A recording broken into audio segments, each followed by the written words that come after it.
জীবনের প্রতিটি পদে মানিয়ে নিতে নিতে এবং সবার ইচ্ছের মূল্য দিতে দিতে আমার ইচ্ছেগুলো আজ কোথায় যেন হারিয়ে গিয়েছে, তা আমি নিজেও জানি না। আচ্ছা, আপনাদেরও কি এমন হয়? সো হ্যালো এভরিওয়ান, আসসালামু আলাইকুম। কেমন আছেন সবাই? আশা করি ভালো আছেন। আলহামদুলিল্লাহ, আমিও ভালো আছি। আপনাদের সকলের দোয়া, ভালোবাসা ও আল্লাহ তাআলার অশেষ রহমতে তো আমি আপনাদের বোন আজকেও চলে আসলাম ছোট্ট একটি লং ভিডিও নিয়ে। আশা করি সবাই সম্পূর্ণ ভিডিওটি দেখে পাশে থাকবেন।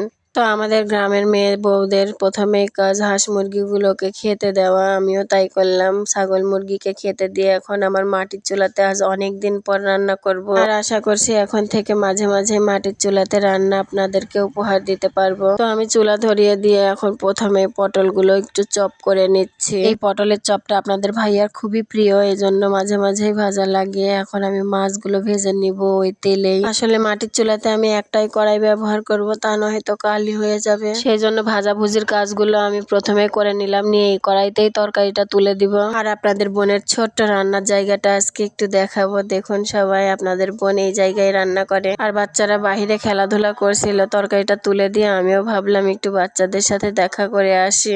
আসলে বাচ্চারা বিশ্ব রোডের সাথে খেলাধুলা করে, তো এজন্য ভয় করে সময় সময়। আমাদের মেয়েদের সব দিকেই নজর রাখতে হয়, তাই আমরা কাজের ফাঁকে ফাঁকে ছাগল মুরগিদেরকেও দেখি, বাচ্চা কাচ্চাকেও দেখি, আবার সংসারের কাজও করি। আর এই দেখুন আমাদের নাটোরের মেন রোড, এখানে রাত দিন 24 ঘন্টায় গাড়ি চলে, এজন্যই এত ভয় লাগে বাচ্চাদের বাইরে রাখলে। এমনকি আমার ভয়েসের ভিতরেও আপনারা গাড়ির শব্দই শুনতে পাবেন। যাই হোক, এই যে আপনাদের বোনের ছোট্ট বাড়ি, গেট খুললেই দেখতে পাবেন একটি মিষ্টি গোলাপ গাছ। বলতে না বলতেই গাড়ির আওয়াজ দেখছেন। যাই হোক, গাছের পাশে আমার মুরগি রাখার জায়গা, আর ঠিক তারপরেই আমার ছাগল রাখার ঘর।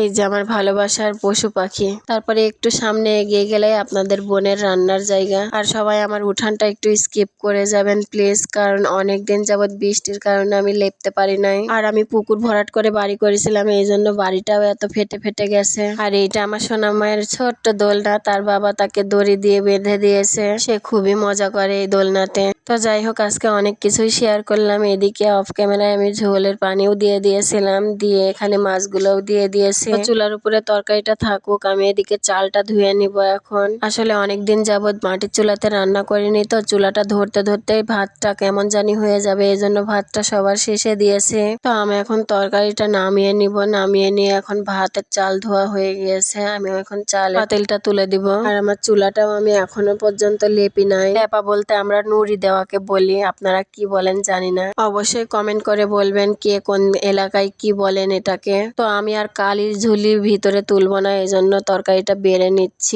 আলাদা জায়গাতে, কারণ ভিতরে কালি নিয়ে গেলে গ্যাসের চুলার উপরে যেন কেমন একটা হয়ে যায়। আমার তরকারিটা বেড়ে নেওয়া হয়ে গেল, এখন আমি জিরার গুঁড়াটা দিয়ে দিব উপর দিয়ে। আর আমি যে কোনো তরকারি রান্না করলে এভাবে উপর দিয়ে একটু জিরার গুঁড়াটা দিয়ে থাকি। যাই হোক, আজকের ভিডিও কে কোথা থেকে দেখছেন এবং কেমন লাগলো কমেন্ট করে জানাবেন। আল্লাহ হাফেজ সবাইকে।